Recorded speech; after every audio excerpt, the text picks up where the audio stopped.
Aussi, les autres pays à vocation minière qui aujourd'hui le sont moins, mais qui ont une historique, que ce soit la Belgique, que ce soit le Royaume-Uni ou la France, démontrent de plus en plus d'intérêt.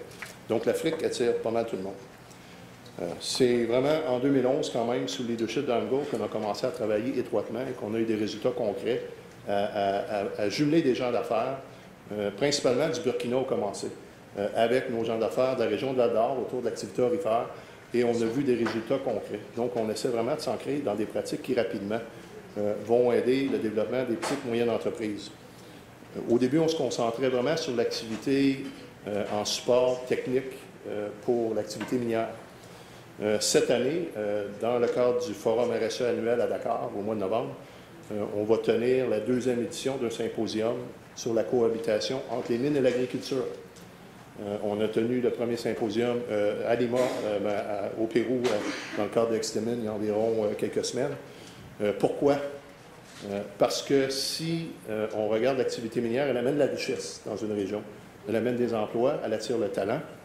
Elle amène aussi du potentiel de modernisation. Si elle est bien utilisée, elle peut servir à augmenter aussi l'activité maraîchère, l'activité agricole. Si l'activité agricole maraîchère n'est pas vraiment bien arrimée au développement minier, on se retrouve face à des effets pervers. On se retrouve avec une demande qui augmente parce qu'on a de la richesse, on a des emplois payants. Elle attire le meilleur talent, loin de l'activité agricole qui est moins valorisée. Donc, il y a un débalancement dans les forces locales et en même temps, ça amène une inflation. Un effet pervers additionnel, c'est que l'activité minière en région ouvre les routes, ouvre la logistique, donc amène des acteurs externes qui sont des fournisseurs, qui sont de la compétition, souvent les grandes villes, qui ont des acteurs locaux qui sont souvent démunis face à cette nouvelle compétition-là qui ne voit pas venir. Donc, on est vraiment condamnés à travailler ensemble parce que sinon, on ne peut pas faire face aux effets pervers, aux conflits qui vont émerger. Je crois que ça, c'est le résultat de leçons apprises quand même depuis les derniers 20-25 ans. On commence à maîtriser, à comprendre quels sont ces effets-là, mais aussi quels sont les potentiels de retombées.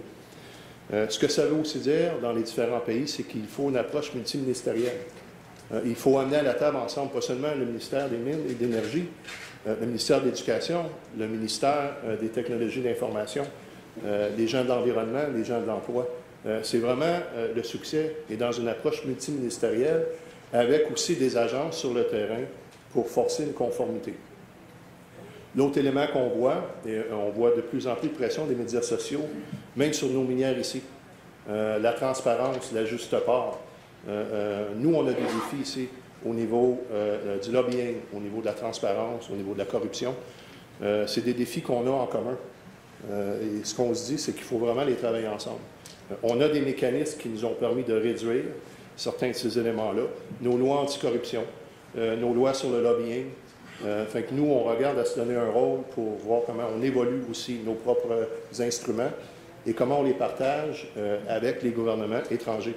Parce que si les gouvernements se dotent d'instruments solides, ça empêche les employés de l'État, les fonctionnaires, de se retrouver dans des situations où ils sont coincés et où ils font face souvent à des acteurs qui vont prendre des actions ou qui vont essayer d'influencer, dans certains cas, que ce soit les résultats commerciaux et même dans certains cas la prise de position, que ce soit les claims ou que ce soit les contrats. Donc, la gestion des contrats, la mise en place d'instruments et de mécanismes est vraiment importante. Si on regarde aussi en parallèle dans la sous-région, nous, à travers l'Institut, on joint littéralement, principalement au Canada, mais mondialement de plus en plus, environ 50 000 professionnels du secteur par année, à travers des sections locales, à travers des sociétés du savoir, on en a une dizaine.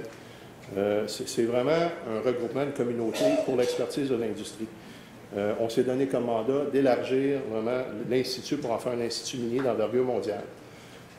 Présentement, on a une section au Sénégal. On regarde à établir aussi des sections semblables pour aider aux professionnels, que ce soit au niveau gouvernement, que ce soit au niveau des ONG, de l'industrie, de pouvoir se rassembler, partager les meilleures pratiques. Et un nouveau développement, c'est au niveau international. Depuis 2 ans, l'Institut canadien travaille avec l'Institut australien, l'Institut américain, l'Institut sud-africain et aussi l'Institut des Royaumes-Unis pour développer un ensemble de standards de définition, pour vraiment doter des instruments de classe mondiale qui seraient accessibles à tout le monde. À ce moment-là, ça force vraiment la performance, la transparence, à son niveau de la santé, de la sécurité ou de l'environnement. Un des instruments qu'on a les plus puissants ici au Canada, c'est l'Association minière du Canada qui l'a développé. Ça s'appelle Vers le développement minier durable. Une de nos missions, c'est de partager aussi comment ce système de gestion fonctionne. On ne parle pas seulement de grands principes ou d'objectifs à haut niveau, on parle vraiment d'un système de gestion qui s'applique au niveau opération, au quotidien, et qui est maîtrisé par les employés. Parce que quand on parle des mineurs, en bout de ligne, de ce qu'on parle de gens, on parle de personnes, d'individus comme vous et moi, qui ont la pleine maîtrise si on leur donne les instruments de la performance. L'élément de conflit, l'élément d'éducation grand public, c'est aussi un élément qui est de plus en plus important. Donc, c'est important de développer des foires, c'est important de développer des activités où il y a beaucoup de transparence et je vous dirais même une dose d'humilité, de vulnérabilité de notre part pour vraiment donner leur juste et dire les choses comme elles sont. Je pense que l'activité, l'industrie minière a une belle histoire ici au Canada, dans d'autres pays, mérite d'être comptée, mais en même temps, il faut être très franc, probablement plus qu'on est habitué de l'être. Et ça fait partie même de la démarche que nous, on vit ici avec nos citoyens et avec nos gouvernements. Si on regarde aujourd'hui, l'ICM, avec plusieurs partenaires canadiens, africains, qui incluent les ONG, qui incluent l'industrie, on s'est engagé dans une mission d'être une partie prenante active et très dynamique pour accompagner une démarche qui est vraiment plus structurante, plus stratégique, aider à mettre en place des nouveaux mécanismes, des nouveaux moyens. La communauté que nous rejoignons, comme je vous dis, c'est 50 000. On espère que d'ici les prochains 5 ans, 10 ans, on va pouvoir ajouter 10 000, 15 000 professionnels de l'industrie minière en Afrique et qu'on va avoir évidemment un siège pour les Africains à notre conseil d'administration, faire un pas de plus vers l'Institut de la francophonie mondiale. La démarche a eu tellement de succès en Afrique de l'Ouest présentement qu'on a démarré une démarche semblable en Amérique latine, au niveau hispanique. Et la semaine passée, on a été approché par le regroupement des pays lusophones qui sont portugais, pour nous demander vraiment de voir apporter la même démarche. On peut voir qu'il y a une communauté minière mondiale qui est en plein essor, en plein développement. Donc, moi, ce que je vous demande ici aujourd'hui, c'est contactez-nous, rejoignez-nous. J'ai M. Boivin ici, Pierre Boivin de McCarthy Tétro, qui est notre vice-président Afrique, qui était là-bas, je pense, plus que moi au cours des derniers mois. Mais on a vraiment une communauté qui est très intéressée à accompagner. Il y a des opportunités d'affaires, mais il y a aussi une fierté. Au début des années 80, un de nos anciens présidents, M. Dufour, était avec l'ACDI au Mali. On a participé beaucoup à des études sur le terrain. On a eu probablement une période de 10 ou 15 ans où on était absent. Moi, j'ai régulièrement des membres qui sont membres de l'ICN depuis 25-30 ans, qui sont allés en Afrique, qui ont été sur le terrain et qui demandent seulement l'opportunité d'y retourner et de travailler avec des gens qu'on trouve fabuleux, avec des pays qu'on voit plein de potentiel. Je vous encourage à nous poser des questions et vraiment à explorer, à découvrir les moyens qu'ils peuvent faire de l'Afrique. Je vous dirais l'équivalent d'un Canada minier avec toutes les retombées positives et avec moins de retombées moins positives. L'amélioration continue, c'est bon pour nous aussi. Merci.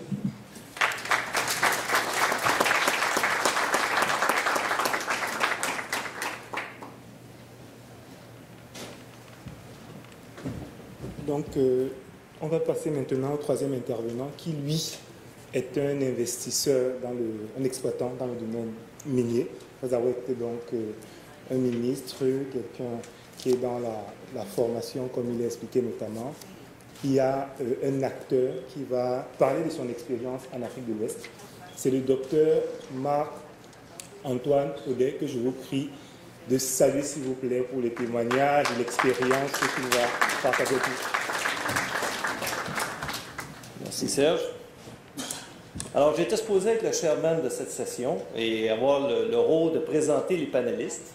Et tout d'un coup, ce matin, j'ai reçu un courriel en disant « Oh, il y a 2 panélistes qui, malheureusement, ne sont pas avec nous. » Et que j'avais l'honneur de pouvoir présenter une présentation cet après-midi, ce que je n'avais pas nécessairement préparé. Donc, je me suis préparé à 7 heures ce matin et j'ai fait une présentation rapide, justement, sur D'abord, ce que nous, on vit en Côte d'Ivoire au niveau du projet. Je vais vous expliquer un peu notre projet, ce qu'on est en train de travailler en Côte d'Ivoire et en Guinée aussi, parce qu'on est aussi présent en Guinée.